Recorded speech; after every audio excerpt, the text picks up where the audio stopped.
Bismillah ar-Rahman ar-Rahim. In the name of Allah, the most merciful, most gracious. Alhamdulillah, we are blessed that today we are in the company of our own very famous, shall I say, world famous, Dr. Musharraf Hussain Al-Azhari, the Chief Imam of Creamier Institute, OBE, well-known dignitary and well-known commentator, but also a very well-known published individual with many books that he has written. And alhamdulillah, I think his masterpiece recently has been the wonderful translation of the Holy Quran, entitled The Majestic Quran, which is available. It's the first print was run out of stock, so I think we're well into the second print now. So alhamdulillah, it's been well received throughout the world, inshallah. So we're hoping that this will continue, and inshallah there will be further writings by Dr. Musharraf Hussain in with regard to the love he has for the Holy Quran, and also in sharing and making the understanding and the language of Allah subhanahu wa ta'ala easier for English-speaking individuals throughout the world. So, alhamdulillah, we'll welcome Dr. Musharraf Hussain Al-Azhari to the program. Assalamu alaikum, Zahid. And wa alaikum salam, Dr. Saab. And also we have a very committed, passionate teacher, somebody who's a Catholic apologetic, well-known, alhamdulillah, William Albrecht, who's online from all the way North America. So we're really happy to have William. Can you hear me, William? Absolutely, I can hear you very clear. Wow, that's great. You're very clear this end. Alhamdulillah. So this is a wonderful event, and really, rather than calling it a debate, I think we should call this a healthy discussion between our Catholic friend and Dr. Musharraf Hussain in relation to the two perspectives with regard to somebody who is of equal importance to both of us, both the Muslims and the Catholics and Christians, and that is the wonderful mother of Mary, Jesus Christ, the wonderful Mary, peace be upon her. May Allah subhanahu wa ta'ala, may God Almighty increase her in wonderful rank of remembrance throughout the world. And we hope that we can have a better perspective with regard to the position that Islam has with regard to Mary, the mother of Jesus, and also the perspective that our Catholic friends have in relation to Mary. And this is what this event is about, and it's not really to browbeat or to, you probably have seen some of these debates on TV. It's nothing like that. It is this is a discussion between friends with different faiths. So we would like to ensure, and hopefully this will be borne out by the discussion today, that this is more of a friendly discussion to illuminate and to give better understanding to both Muslims and Catholics and Christians, God willing, inshallah. So I believe there's a moderator your end who is going to moderate in terms of how this takes place. Shall I hand over to yourself, William? Actually, I believe that we agreed that we were going to follow the format we followed the previous time. So I think you can go ahead and moderate. Okay. So is somebody keeping time your end? Yeah, absolutely. Yeah, I do have a timer open right in front of me. Okay, so what shall we start with? Okay, William, what we'll do then, because you're our guest today and we're hosting you, so it'll be really impertinent of us if we went first. So inshallah, today what we'll do is we'll ask you, William, if you can present your understanding of Mary, the mother of Jesus, and then we'll ask Dr. Musharraf to present his, and then we'll go through the format. I'm not completely familiar with that, so you'll have to guide us with regard to the rebuttals and questions later on. Not a problem. I'll begin whenever you're ready. Okay, we're ready to hear you, and our signals are brilliant here at this end, so you can start anytime you're ready. Fantastic. I'll start my 6 minutes right now. Okay, I want to first start off by thanking everybody for having us on this platform, thanking Dr. Musharraf as well. I consider him a good friend. I consider him very, very knowledgeable, and I've been reading his majestic Quran a lot lately. Although I do disagree with much tenets of the Islamic faith, I can appreciate the translation for being a beautiful one, and I believe that whereas we can agree on a lot of things when it comes to Mary, there is a divide. There are differences as well. Where we do agree with Islam and Mary is that we can see that Islam does give proper veneration to Mary at times. And I am aware that only one surah in the whole Quran is named after a woman, and I believe that is Surah 19, named after the Virgin Mary.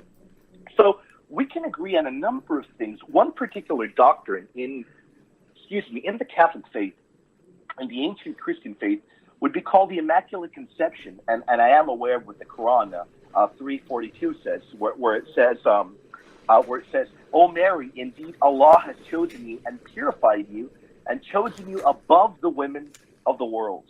And we're able to see a lot of things within Islam that we can agree with, such as Mary being sinless. We can agree that Mary was indeed the mother of Jesus, whereas we diverge and we don't agree that Mary, we believe that Mary was also the mother of God, the Theotokos. We do agree on one point there, that she was the mother of Jesus, even though there is a disconnect when you get to a certain portion of the teaching.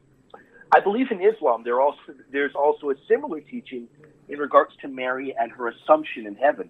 I believe that teaching is similar as well, where we read, I believe it is Surah 23:50.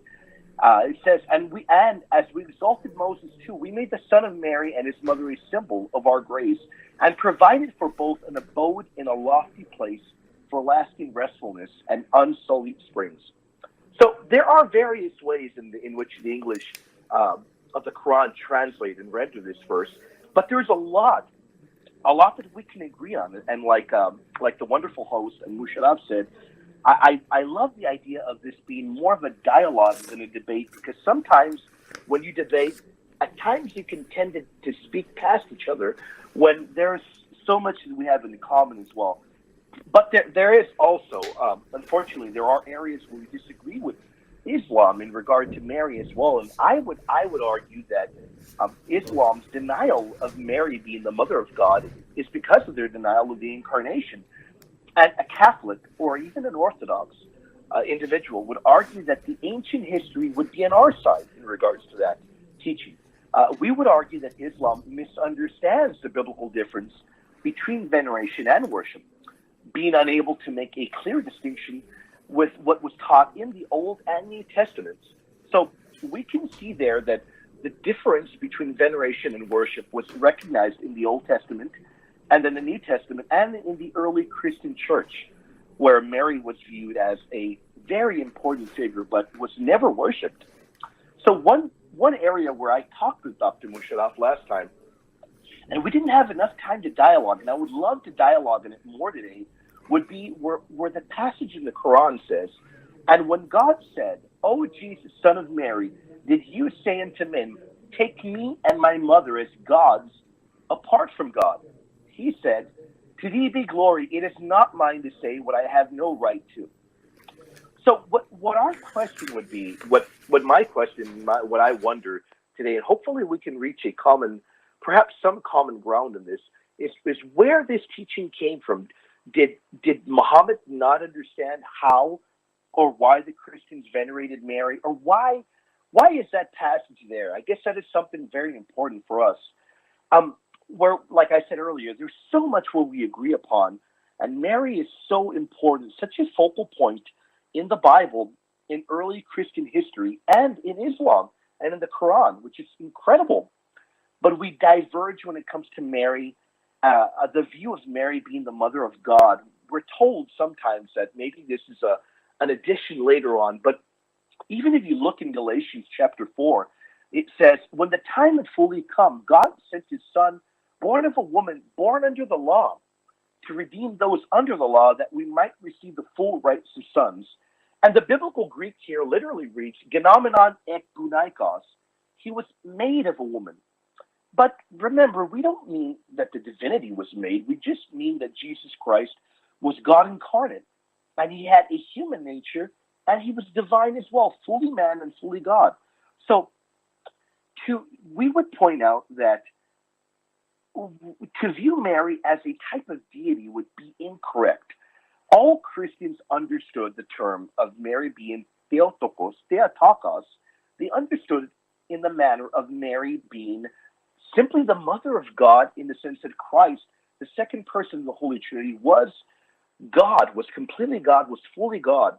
And there are more passages, such as in Luke 1, 31, 35, Luke 1, 41 to 48. And hopefully, even when we have time, maybe we can delve into what those earliest writers, those that knew the apostles, knew Christ, and what they said in regards to these things. And my time is up now. It's been 6 minutes, and I look forward very much to hearing what my friend Musharraf Hussain has to say in regards to this. William, thank you very much for that introduction, and it's again a pleasure to have this discussion with you. Let me begin with, by praising our Almighty Lord for giving us life, for giving us faith, and for giving us this wonderful opportunity to exchange our beliefs and our deeply held convictions about God and God's wonderful people. Mary, of course, is one of the most wonderful person that is described in the Quran. And the Quran actually talks and mentions her name 34 times. And then there are at least 5 quite main passages where her own birth is actually described, the birth of Mary, her childhood, her development in the temple under the high priest Zachariah her miracle and miracles even when she was growing up and she was witnessing all kinds of miraculous food given to her. And of course, then the miraculous, immaculate conception of Jesus, her pregnancy, and the pangs of labor, and how Jesus later on, in his infancy, even defended her. So, but what is really interesting is, the Quran praises her in glowing words, and pays a great tribute to this most wonderful woman, and in fact, it says that she is actually. Is it okay? The sound? Yeah, the sound perfect. Is okay. Just to start. William, are you listening? Okay, are you hearing all this? Everything. You sound okay. Good. I was just worried that you might not be hearing what I'm saying. So, great. And so, I've just sort of got 12 great praises of Mary here. Just I'll rattle down these because it just shows you the immense importance and love that we have for Mary, the mother of Jesus. And for example, the first one is when God says that, and we made the son of Mary and his mother a sign. So Mary is an ayatullah. Ayatullah means a marvel of God, a miracle of God, a great sign, simple as that, really. I mean, and it's a very high tribute, that Allah is paying, that this is a very unique person, not like any other human being, very unique. And then she's called, the Quran says, she's the one who guarded her chastity. In other words, she was actually pure, sexually pure, and clean in that sense. A very beautiful way to describe the purity of this great lady. And she's also called an obedient maid of God, an obedient maid. I'm not going to give you references. I've got them if you want, but I mean these are well known in the Quran, and Muslims who have memorized the Quran will be able to recognize these. The next one is the chosen one of her mother. So her mother chose her when her mother was pregnant. The Quran talks about how her mother dedicated whatever was in her womb to the service of God. And the Quran has a very beautiful passage. If we have time, I would read that later on. But she's chosen by her mother to serve God. And then what is really beautiful in that section is it says that God accepted her. So she's accepted. She's maqbool. She's somebody who's already been accepted by the Lord Almighty. And then fifth one is she was cared by the great high priest Zachariah. And sixth, she was provided with heavenly gifts.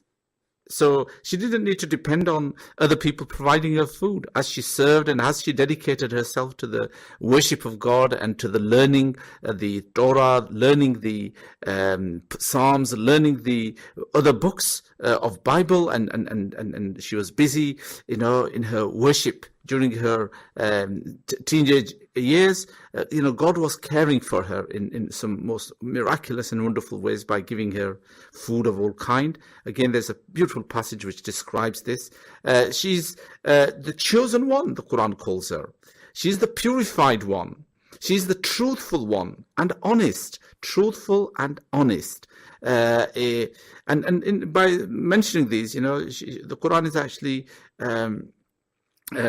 dislodging and countering those evil slanders and slurs against this most honest, truthful, pure lady. And then she's called the fulfillment of prophecy.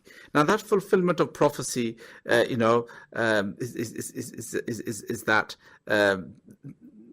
she is the fulfillment of prophecy. People, previously, there was a prophecy that there would be a wonderful woman of this kind. She is the vessel for the Spirit of God, for the Ruhullah, the Spirit of God. She is the. This is where she's the womb that held the Ruhullah, Jesus, the Spirit of God. She's exalted above the women of the world. This is really amazing title to be given to anybody, that she is exalted above the women of the world.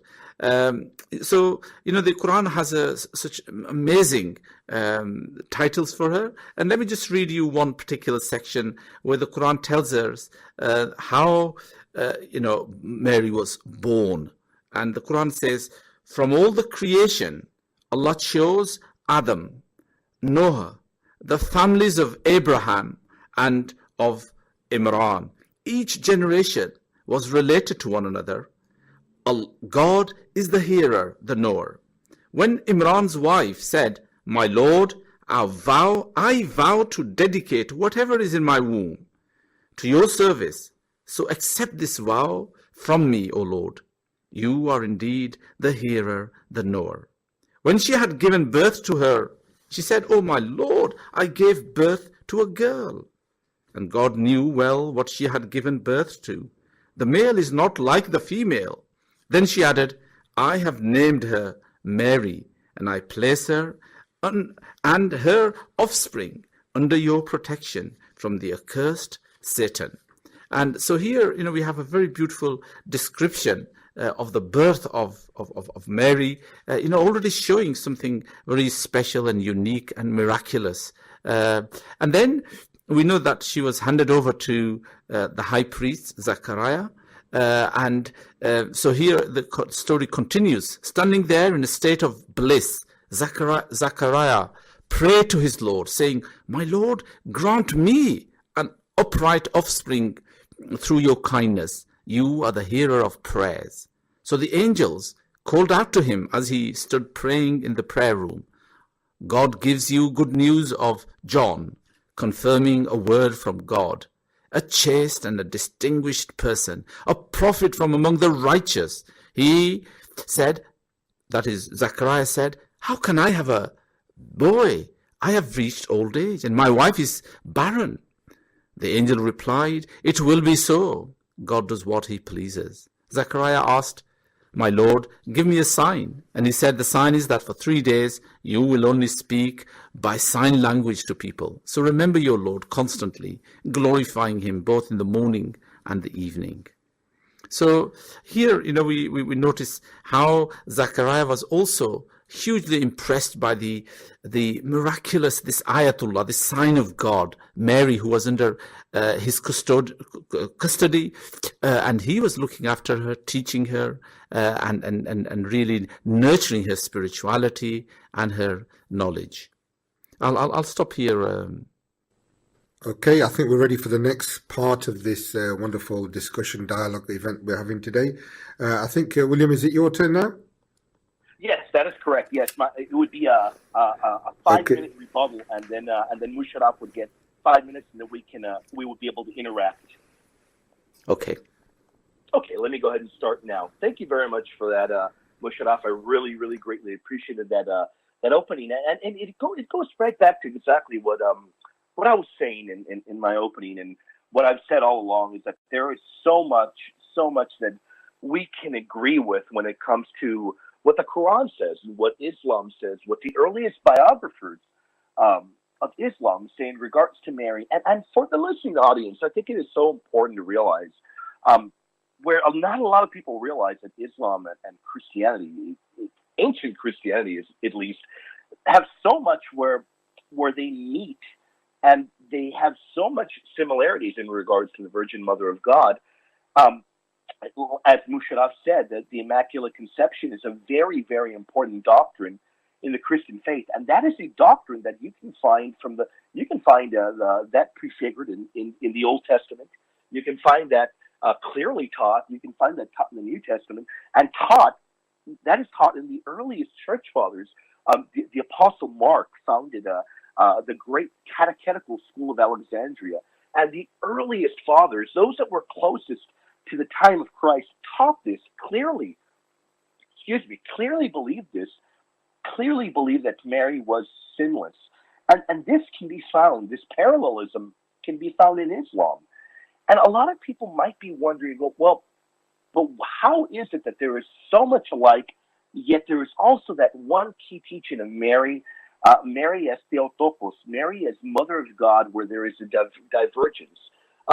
There's so much that Musharraf said. Musharraf is such a very, very intelligent man. I mean, we could talk for hours and hours and never get tired.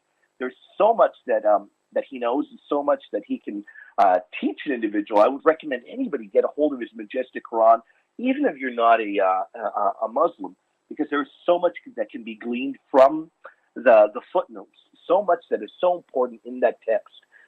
Again, Mary, the Immaculate Conception, such a clear teaching. Mary being the mother of Jesus, the Assumption, the perpetual virginity. There are so many doctrines where we have common ground, where there are commonalities in both of the faiths, and then I would agree in those areas, in those arenas of thought, I would completely agree with what Musharraf says. But again, the listening audience, they're definitely going to be wondering, well, where is the divergence and why? Why is there a divergence there? And when it comes to what Muhammad says about Mary, he definitely did have a solid grounding on much of what he says in regards to Mary. It seems like people that he was acquainted with, it seems like his region, he was taught well in regards to certain things. But then what I would argue, and hopefully we can have more in-depth dialogue on this, because Musharraf is a very, very intelligent man. I also think that we can see that Muhammad didn't have a proper grasp of Mariology in totality, because particularly, the historical Virgin Mary of the Bible, and the one the early church knew, was considered to also be the mother of God. So maybe there is a divergence there because Muslims don't believe Jesus Christ was God incarnate. So perhaps I can see the logical disconnect there, because there is a difference when it comes to that certain teaching. But even Vatican II tells us there are similarities in the Islamic faith and the Christian faith. So even if we were to, going right back to the passage where it says, you shall not have two gods, and it clearly speaks about certain individuals viewing Mary as a god. What group? Who believed Mary to have been a god?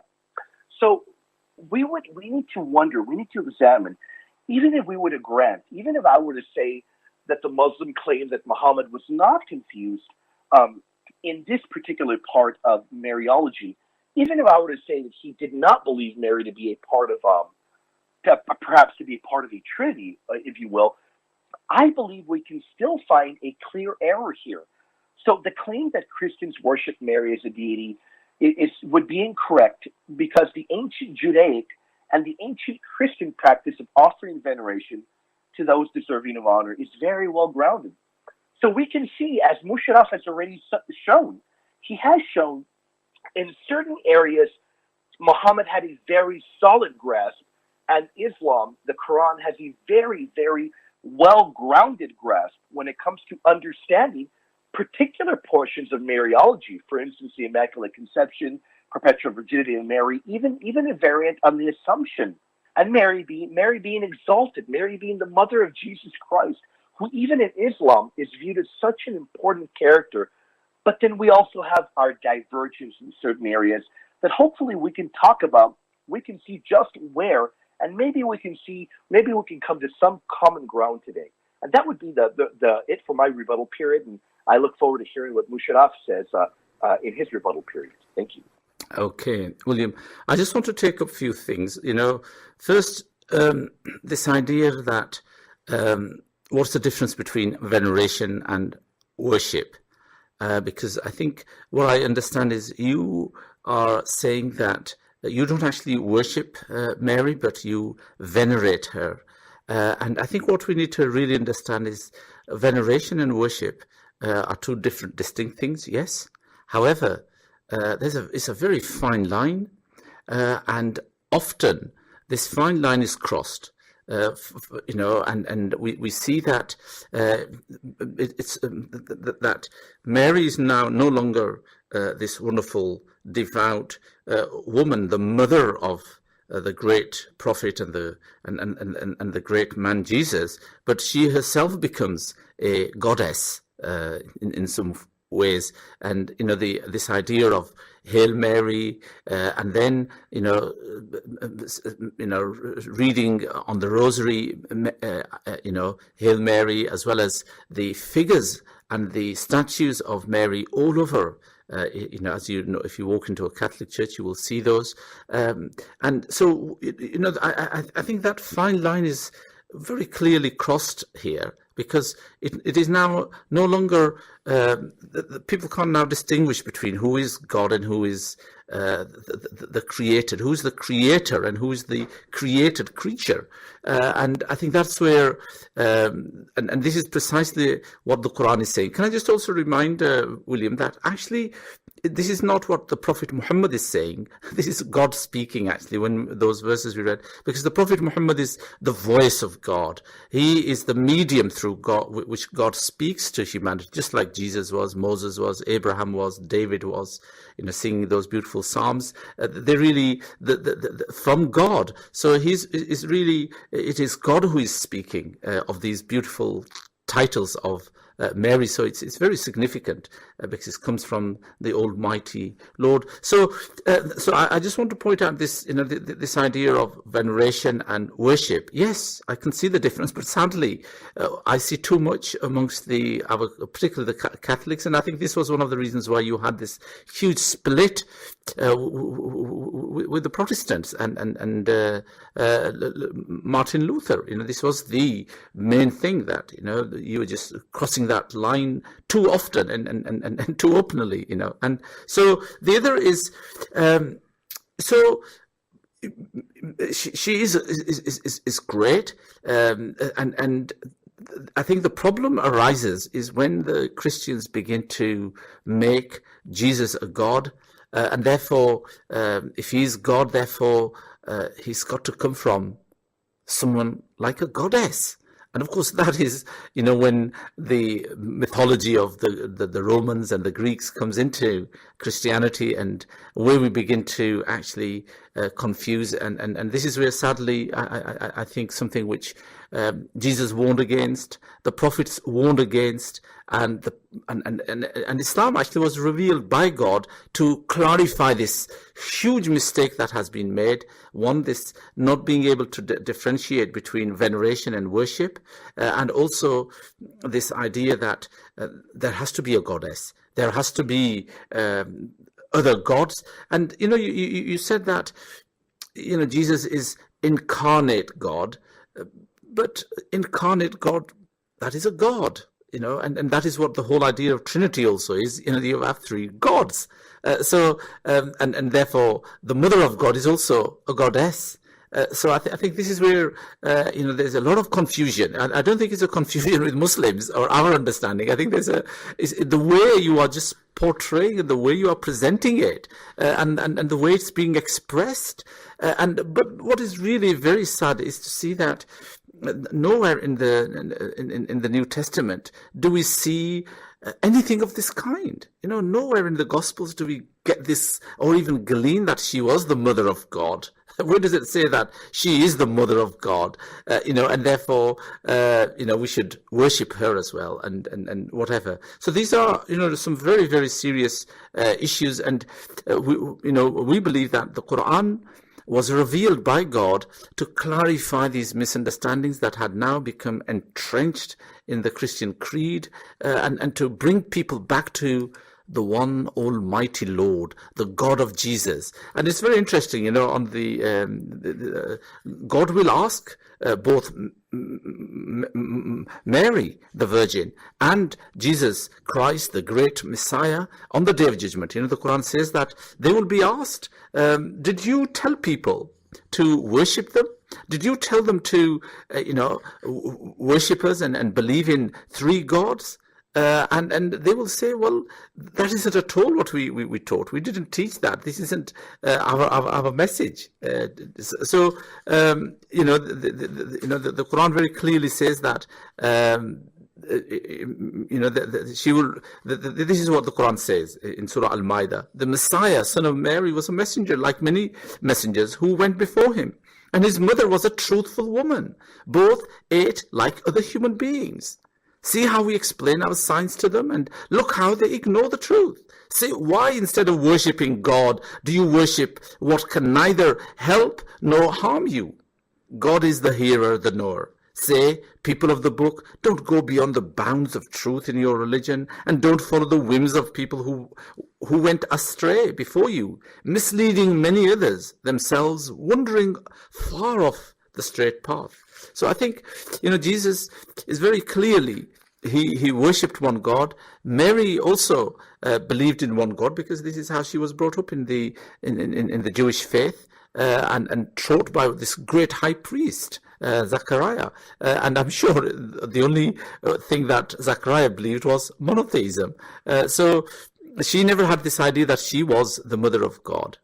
So I think these some very serious mistakes have been made in understanding, and they don't have sadly any base in the Gospels, and certainly nowhere in the rest of the Bible either. I'll stop at this. Yes. Okay, great. We could probably interact now. We could probably yes. Talk. I think that'd be. I think the audience would really like that. We could engage and ask each other questions. Yes. I think that's yes.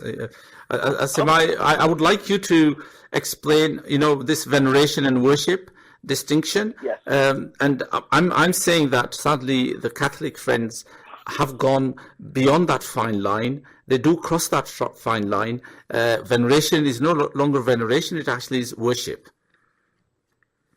Yes. Would you like to respond to that, William? Yes, I will respond to that. Are you able to hear me? Can you hear me clearly? Yes. The signals are very good. Yep. Okay, great. I just want to make one quick comment. Martin Luther had great Marian devotion. That was never a problem when it came to the Reformation. It did not have anything to do with Mary. But when we talk about the differentiation between veneration and worship, in the Bible uses two two very important words. And one word, I'm going to go ahead and kind of anglicize them from the Latin, is latria and dulia. Dulia is religious service, which is veneration, that you can venerate somebody that is not God. And then there's latria, which is to be given to God alone. But so latria is not given to Mary in Catholicism. You say that there is a line that is jumped, but in Catholicism, I would like for people to understand, whenever Mary is honored in statues, all honor to any saint is something that is supposed to magnify God. That is the whole goal of it. So any prayer towards Mary is considered intercessory prayer, and that was something that the ancient Jews believed in and the earliest Christians believed in. We don't believe Mary has the power to answer prayers herself without the grace of the power of God Almighty. So Mary in and of itself is not a goddess, but rather Mary is viewed as the mother of God, because you made a comment, Musharraf. You were saying that you asked me where the gospel says that Mary is the mother of God, and I wonder, what would you think in Luke chapter 141, when Elizabeth hears Mary's greeting? The baby leaps in her womb, and Elizabeth is filled with the Holy Spirit, and she cried out with a loud voice and said, "Blessed are you among women, and blessed is the fruit of your womb." And then in verse 43, she says, "How has it happened to me that the mother of my Lord would come to me?" And the Greek term used here for Lord is kurios. And in all of the chapter 1, that term is only used for Yahweh, for God. So I just wonder, what are your thoughts in regards to that? Well, it's a very simple response, to be honest. That is, it's unimaginable that Jews or people who believed in one God would have this concept that Jesus is God. I think this is another totally different discussion now. But we just believe in one God. There is only one God. We live in Britain, Great Britain, and in Great Britain we only have one queen. She's got lots of wonderful offsprings. Prince Charles turned 70 only a few weeks ago, but she would not allow anyone else to claim to be equal to her. All right, no one is. She, in her queendom and in her kingdom, there is only one king and only one queen, and that is Elizabeth II. No one else can be. And now, if worldly kings are so much guarding their uniqueness and their own, and anybody who claims to be there is regarded as treason, then how could we expect God allowing a second God? It's just, again, I mean, that's a totally different debate we're going down. I think I would love to keep to this idea of Mary, because here you just mentioned that you use intercessory prayers. Now, I very clearly understand what intercessory prayers are, and intercession is something we believe in. Intercession is very simply asking favors for someone else. And using someone who we believe to be of very close, who has closeness to the Lord. And so we ask them, we ask the Lord, we don't ask the person there. We ask the Lord that, this is your wonderful person. We ask you to bless us. We ask you to accept our prayer through this wonderful person. I have no problem with that. That is a very Islamic, that is not what I'm talking. But when you begin to call her and begin to worship her, and that is what is so common, and it's seen as that. That is how it's perceived, certainly. And I think you cannot say that the outward doesn't matter. Of course it matters. We don't know what's in people's hearts and minds and how they're thinking. I think it's really important that both the form and the spirit should be, the same. There shouldn't be a contradiction. There shouldn't be even an appearance that you are worshipping Mary. It is so important. I agree with you there. Yeah, that shouldn't look like that, but that is the precise argument that we're putting forth.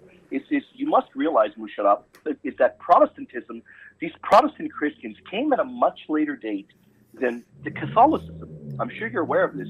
So the Catholic, of course, but this is where they came to correct a very, very serious problem with But that wasn't Catholicism. But this is not the first time. It had happened many times before. Movements, and Islam was one of those great movements, William.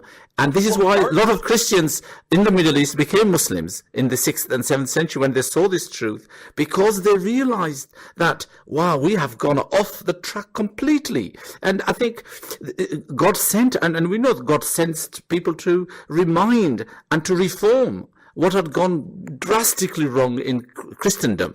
And you know, paganism had taken over. Roman mythology, Greek mythology had taken over Christianity very soundly. But like you say, Musharraf, that's a whole other topic in regards to the Greek mythology, which I disagree with. But the point you were saying, though, in regards to I just want the audience to know one thing. The Protestant reformers had great devotion towards Mary, so that's incorrect. Martin Luther, Calvin, Wesley, they all believed in key Marian teachings. So it's not like Martin Luther came to get after the Catholics. So even remember, Protestantism came at a much later date. So you've got a lot of Catholics and a lot of Orthodox that I'm sure you're quite aware of.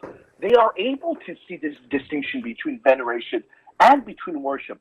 So you were talking about it earlier about this is definitely not a debate about the Trinity, but the point of talking about Luke 1:43, it's a whole other discussion to talk about Jesus being God. The only point I was trying to make is that the gospel does call Mary. It calls Mary the mother of the Lord. Well, this is, I think, again, this is this idea that mother of the Lord. Now, Lord is, I have no problem with the word Lord. We have Lord Loftenity, Sir John Peace, okay? We had lots of lords in the House of Lords here. We've got, and we have 26 bishops who are also lords. I mean, if Lord means the chief, I have no problem with that.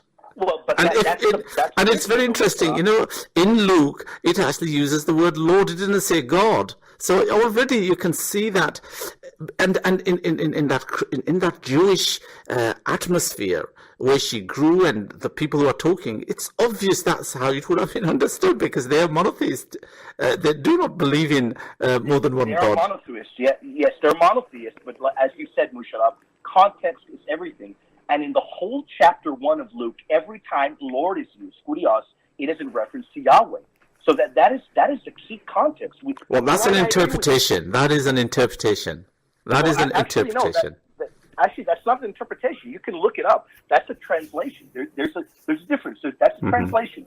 The interpretation would be completely different. That's a translation. The Lord is being referred to here as Yahweh. So you're right. We don't need to if you don't want to call her the mother of God, fine. The verse says she's the mother of my Lord.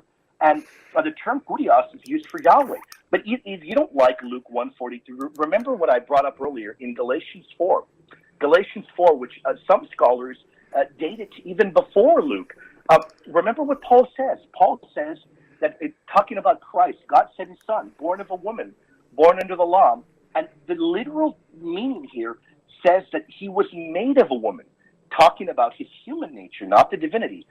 The biblical Greek says genomenon et gunaikos. So remember one key thing, Musharraf. I know you say that the way you worship must be, the way people see you must be clear. But remember, not just this, what you're calling interpretation.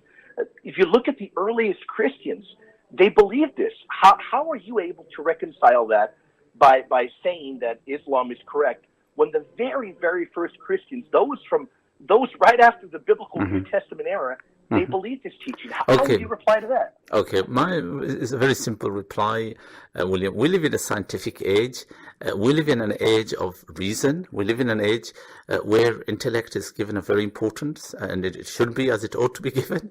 And our concept and our beliefs about Mary, the mother of Christ, is actually amazingly rational, reasonable, and it is really amazingly, it glorifies this lady as a great role model, and really talks about the most serious things, actually, which is the birth of Christ, again, as being the signs of God. So I think, our approach is far more logical, rational. It is also very spiritual, because God is God. We, as His creatures, can never claim to have anything, with the God. Now, the really beauty is this. If you don't believe that Mary, so you are saying Mary is not God. Is that what she's not a goddess? No, Mary is not a goddess. That is correct. Is she a god? No, not at all. She's not a god. Okay, fine. All right. Mary is a human. Okay. Mary was a created being. Yeah. She is a created being. Okay. Mary is not a god. Good. Well, that's obviously what the Quran is saying. She's not God. Right? See, the Quran is praising her, that she's a great devout lady who was and the way the Quran praises her as being the crucible, as the one who carried the Spirit of God, Ruhullah, is very unique. And this is actually her womb is so holy and so wonderful and so immaculate and special, and makes her special. And we agree with that. She carries the Ruhullah, the Spirit of God. Spirit of God, not God. So that is the difference. We can agree. I definitely agree when you say that her womb is very holy, her womb is immaculate. Even in the sense of using the term Spirit of God, we can come to some sort of agreement there. But we do diverge when we do argue. We do believe that she did carry the incarnate Christ, the incarnate God. But I do have a question for you, Musharraf, because I'm not exactly certain. Do you know more or less what year the Quran was written in? Of course, the Quran is a revelation of God to the Prophet Muhammad through to the medium of the great Archangel Gabriel, and of course it was first revelation came in 610, and the final one 610, and the final came in 633. It was over the period of 23 years that it was revealed. So this Quran that was revealed in 610, would you agree that? Well, I mean, I don't think it can even be disputed. We can see people such as Ignatius of Antioch, Irenaeus, Ephraim, Alexander of Alexandria, all of these writers that predate the Quran by over 500 years, that talk about Mary as being Mother of God. How can when we look at the Bible, when we look at the New Testament and the earliest witnesses to the faith, how are you able to respond to the argument that Muhammad was changing things if the teaching over 500 years before the Quran said something completely different? How can you respond to that? No, this is precisely what we claim and we believe the Prophet came to do. He came to correct these misunderstandings and these wrong beliefs. This is what he came to do by God. God commissioned him to go and change this wrong attitude towards these pure and these great devout servants of God, and so that's precisely. But I wouldn't say that these great names you've mentioned. We know that Christianity has a history. You know that very well, and you've praised it. And Christians know what happened with Christianity as soon as the Roman emperors became Christians. How everything really changed, and I don't think anything changed. Oh wow! I mean, oh come on! I think William. Listen. This is what. This is what your Christian historians say, that when Christianity was spreading across the empire, it's clear that it deliberately took images from the pagan world in which it lived and into which it spread and used those images. Now, this is Christian historians talking again and again. That's the problem, Musharraf. That's the problem. The problem is that you're handpicking certain Christian theologians, and you're believing them over other ones that have presented evidence to the contrary. That is simply not true, because we can see that images... Well, there are evidence for this. Hold on. Well, hold on. The images you can see are used even in ancient Judaism. Even in the ancient Old Testament, images were used. So, again, I don't agree with that statement. And maybe later on we can talk about images. It's such a beautiful conversation. But images. I just don't agree with you. Okay. With your Here is some evidence. Let me give you some evidence. Look at, there's old holy wells and shrines were turned into Christian shrines. In Egypt, a shrine of Isis was deliberately and self-consciously recreated as the shrine of Mary. Now, these are historical facts. They're there. One of the most important. Can I just carry on with this one? Another one is the most important one is one in Ephesus. Now, Ephesus is sort of southeast of Turkey, very famous city, Christian city, where the goddess Diana was worshipped. And it's not surprising that Mary drew upon the imagery associated with the goddesses, because that was the imagery of the people that those people knew. And in the same way, we have the imagery of Christ within triumphant crowd looking like an emperor. So here, the whole idea that, the kings, the emperors were themselves gods. And sons of gods. Even today, to this very date, we have this concept of a queen, and our kings in Europe still have this concept that they are gods. They are God's sons and daughters. And so we have this distinction made, though, Musharraf. You're right. I understand exactly what you're saying. In certain time periods, in certain eras, later throughout history, pagan areas were Christianized. I agree with you. But there is a big difference there, Musharraf, because as time went by, as the empire became more Christian, areas did receive Christian touches here and there. But the teaching of images and the existence of images predate that by hundreds of years, Musharraf. I have no doubts of that. I agree with you there. But what I was saying, that Christianity also adopted it as their own. It's not possible, because they had images even before that, Musharraf. No. I agree with that. But all I'm saying is Christianity, rather than challenging it, and they adopted the same idea of gods and sons of gods and daughters of gods and goddesses. Let me tell you why. They did not. They did not do that, because in the Old Testament, if you look at Ezekiel chapter 41, images are already being used in all of the churches. The image given there to the prophet is an image of an ideal temple of the Lord, and it is full of images. So what the earliest Christians did is they had images. If you look up the church of Europos, the very first Christians already had images. So they didn't copy the pagans. Images in a proper form existed before paganism. The pagans may have had their deities as images, but the Christians didn't create images to worship. They created images of Christ, of the saints. They created images of the saints to venerate, Musharraf, not to give worship to. So all of these images predate anything that the pagans attempted to do. But here, we have Paul really having a go at those people. And they changed the glory of the uncorruptible God into an image and made it like corruptible man. Actually, the term used there is idol, but that's an idol, Musharraf.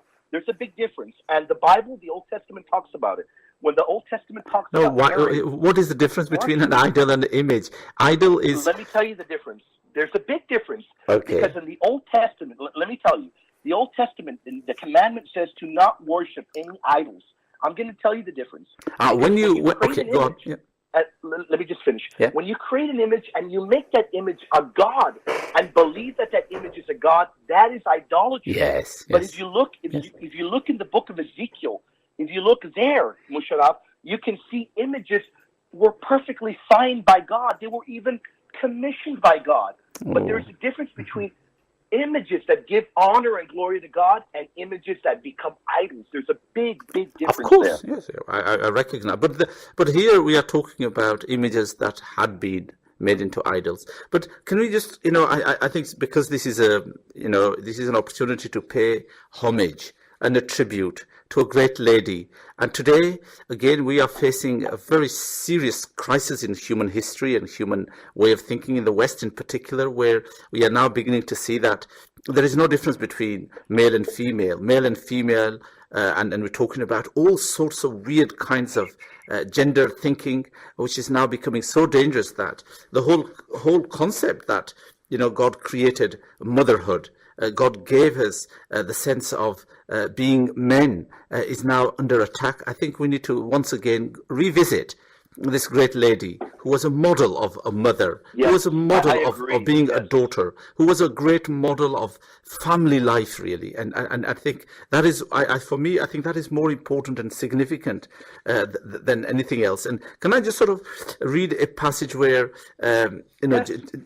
which really tells us about the birth of Jesus, and this is where Mary gives birth to Jesus, and the Quran tells us that, and so it was. She conceived him, and this conception actually came about through that wonderful, immaculate conception that required no human intervention, because this is the Lord. The Quran tells us that when he wants to do something, all he says to it, be, and it becomes.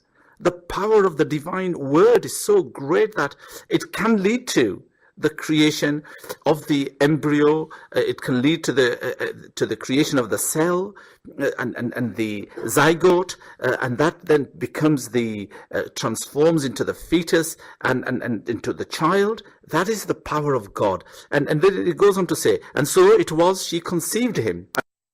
When her pregnancy became heavier, and she, of course, as a young, devout, spiritual lady who is now completely devoted to the Lord, it feels, my God, how can I defend myself? What is happening?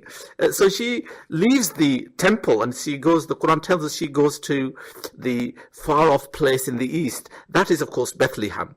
When the pains of childbirth drove her to the trunk of a date tree, she cried, I wish I were dead and forgotten long before all this.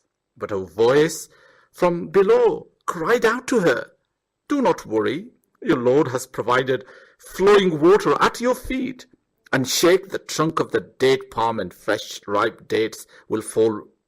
Eat and drink, be happy. When you see someone, say, I have vowed to the kind Lord a fast, a speaking fast. So today I shan't speak to anyone. Now this is really interesting. This is where the church of the nativity is now in Bethlehem, where and we believe there was the palm grove where she took refuge, and this is a very beautiful description of the pangs of labor that Mary had to go through, but it was a natural birth. This is what the Quran is saying. What makes it so special and unique is it was natural, but God took care of her. God gave her, water, gave her those sweet, fresh dates to give her energy, and told her to be happy and not to be afraid of those who will accuse her. And the Quran goes on to say, so she came to her family, carrying him, Jesus Christ, the baby. They said, Mary, you have brought something unheard of. Sister of Aaron, your father was not evil, nor was your mother unchaste. She pointed to him. They replied, how can we speak to an infant in cradle? Jesus spoke, I am a servant of God. He has given me the book, made me a prophet, made me a blessed wherever I go, commanded me to pray and give charity. I shall do so if I live, and I will take care of my mother. He has not made me overbearing or disobedient. Peace be on me the day I was born, the day I die, and the day that I am resurrected. So this is in the chapter called Mary, and this is a very beautiful description, and it goes on and on, and I'd like to really say, William, that there's a lot we can say about the positive things that we have in common, and that is what the world today needs. Motherhood is something which today, sadly, we are in our materialist, consumer-based Western society, we are completely neglecting the value of. I agree with you, Musharraf. I agree wholeheartedly. What it really boils down to is that even though we do have our differences, I can tell you that I love you as a friend, and Thank I you. respect what you believe, and I love these teachings. They're beautiful.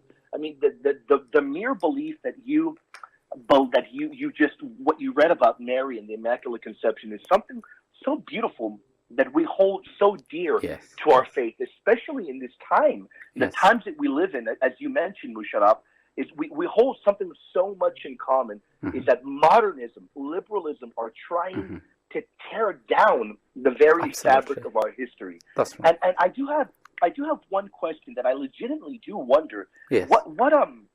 And I legitimately don't know what Islam believes in regards to this completely. Does Islam believe that Mary was assumed into heaven? Is that a teaching?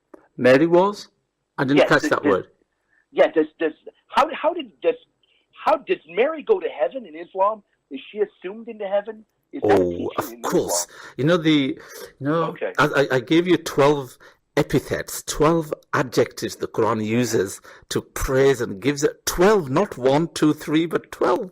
And in 34 places, wherever it talks about her, it talks about her as a very unique, special person. Of course, she's, no Muslim has any doubts about Mary being in the heaven. Not only being in the heaven, but she will intercede for many, many millions, possibly. Those who love her and those who follow her way. She will intercede for them. We believe in that. We believe in her intercessory power. How does Mary? Okay, that is something very interesting. Do Muslims believe that Mary can intercede even now? Of course.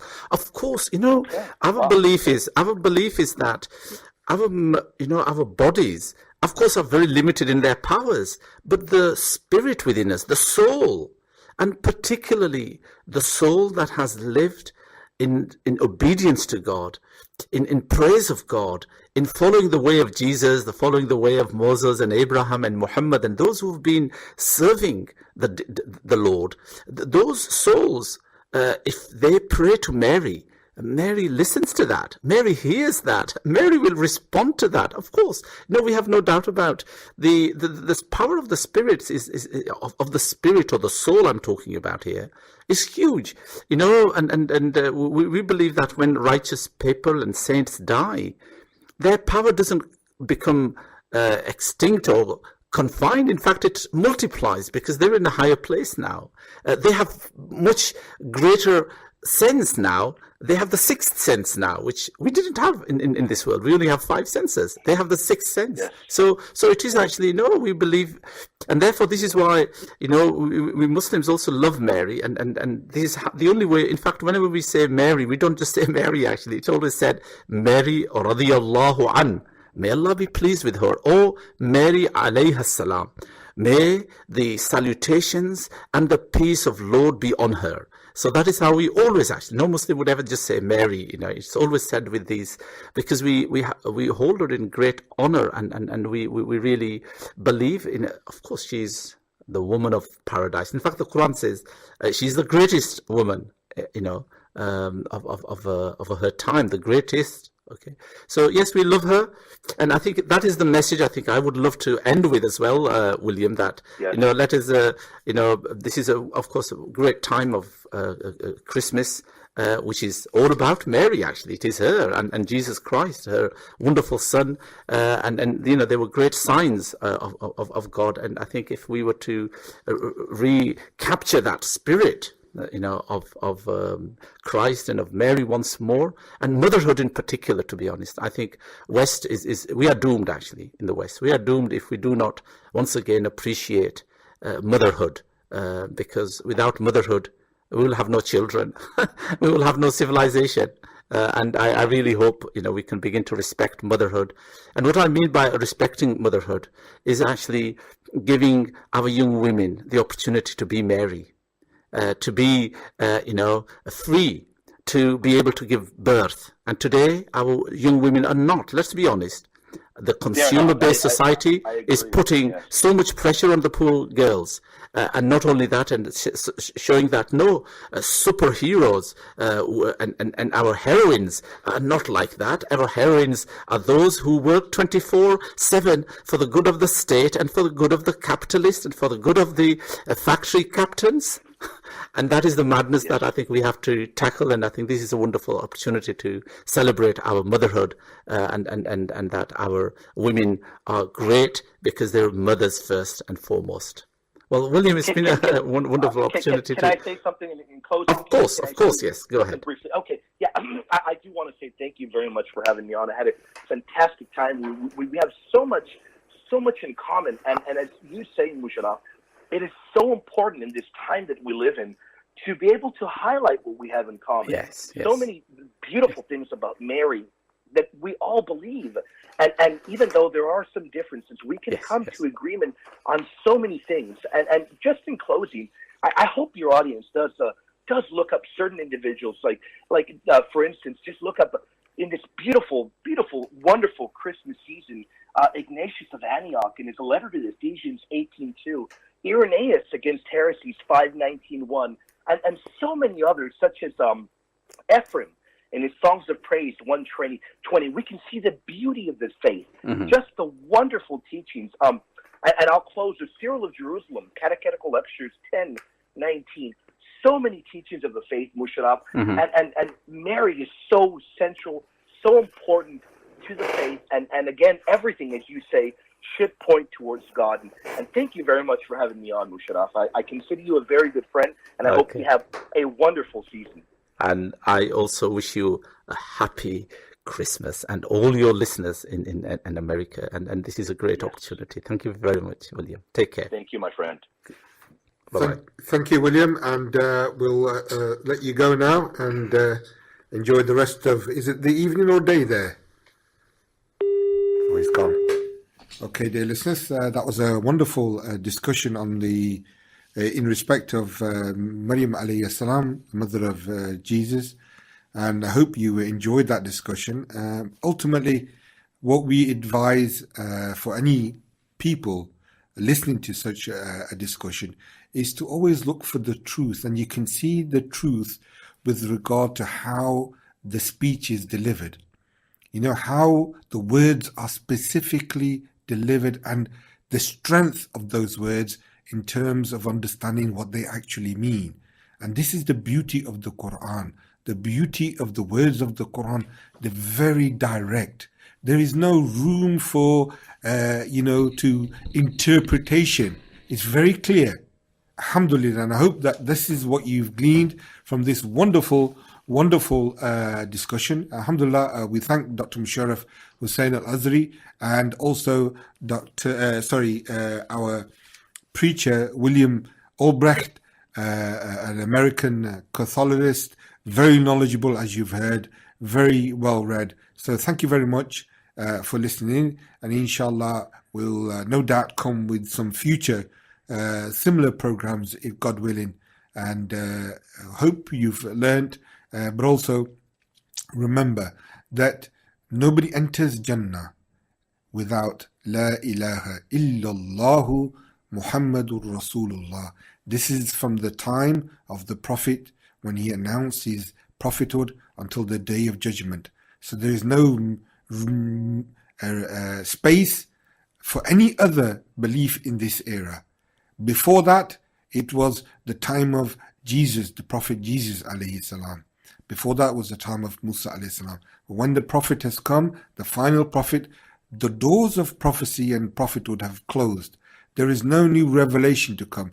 This is the final revelation, and it's important that we all read. And if you cannot understand the Arabic, get hold of this wonderful translation, the Majestic Quran, translated by Dr. Musharraf Hussain in plain English. So there is no excuse to be made by anyone saying, well, I don't know what this quite means, what that. Read it. There's a wonderful index. Read it and try and make sense of it. And if you don't understand any specific thing, please visit us at Baba's Mill Community Centre. And I'm sure that the author of that wonderful translation will be able to explain to you firsthand what is meant by those words. Jazakumullah khairan. Thank you all for listening to today's special program, and inshallah, God willing, we will be back with similar programs. If you enjoy them, please let us know what you think of this debate or discussion, and if you'd like further similar types of discussion, then please let us know. Give us some feedback, inshallah. Ring in with your feedback and see what we can do in the future, inshallah. Jazakumullah khairan. Inshallah, until next time, wa alaikum assalam wa akhiru da'wana anil hamdulillahi rabbil alameen.